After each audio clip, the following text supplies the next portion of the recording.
सक्षम police times news 112 सक्षम जनतेचा आवाज। नाशिक महानगरपालिकेची महासभा महापौर हिमगौरी आडके आहेर यांच्या अध्यक्षतेखाली संपन्न झाली। नाशिक महानगरपालिकेच्या 6 विभागांमध्ये मालमत्ता कर आणि पाणीपट्टी वसुलीसाठी प्रशासनाने विशेष कोम्बिंग ऑपरेशन सुरू केले आहे। थकीत कर वसुलीला गती देण्यासाठी नागरिकांना दिलासा देणारा महत्त्वाचा निर्णय लवकरच घेतला जाण्याची शक्यता आहे। मालमत्ता करासाठी EMI सुविधा देण्याबाबत सकारात्मक विचार सुरू असल्याची माहिती महापौर हिमगौरी आडके आहेर यांनी दिली आहे। हो, बरोबर आहे। आपण जर सभागृहात बघितलं तर पाणी ह्या विषयी इरिगेशन विभागाच्या काही गाईडलाईन्स आहेत। धरणात किती पाणी साठा असल्यानंतर आपण काय करू शकतो। सन्माननीय राज्य शासनाचं परिपत्रक आहे ज्यामध्ये असं सांगितलेलं आहे की पाणी कपात करण्याचे निर्देश का करावे लागलेत की ऑगस्ट पर्यंत हे पाणी आपल्याला पुरवायचं आहे। अल्निनोच्या पार्श्वभूमीवरती असं सांगण्यात आलंय। पण आज नाशिक शहरामध्ये एक वेगळी परिस्थिती निर्माण झाली आहे। जे काही स्मार्ट सिटीचे कामं आहेत आपल्याला जे WDP वर्क्स आहेत ते कम्प्लिशन स्टेजमध्ये नाहीये।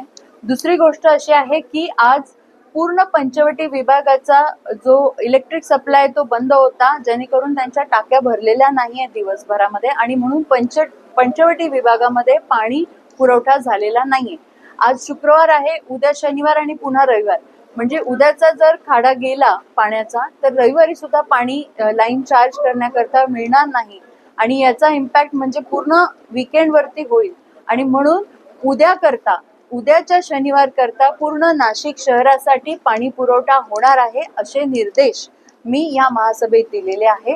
आणि त्यासाठी आपल्याला एक साधक बाधक चर्चा करून आपण सभागृहाचं मत घेतलेलं आहे आणि उद्यापुरता फक्त हा निर्णय आहे।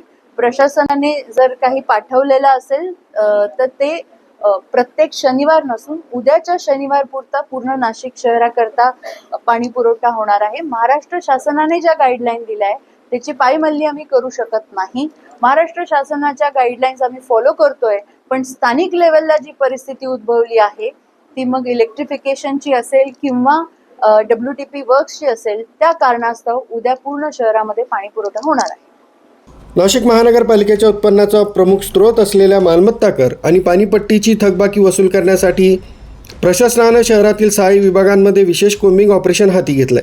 थकीत करदात्यांवर कारवाई करताना महसूल वाढवण्यावर भर दिला जाणार आहे। याच पार्श्वभूमीवर महापौर हिमगौरी आडके आहेर यांनी नागरिकांना दिलासा देणारे संकेत दिलेत।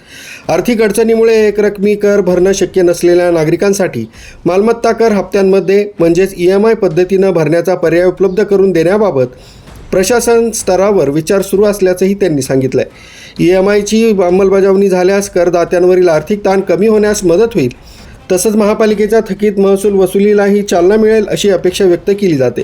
याबाबतचा अंतिम निर्णय प्रशासनाच्या पुढील बैठकीत घेतला जाण्याची शक्यता आहे। न्यूज ब्युरो सक्षम पोलीस टाइम्स न्यूज 112 नाशिक।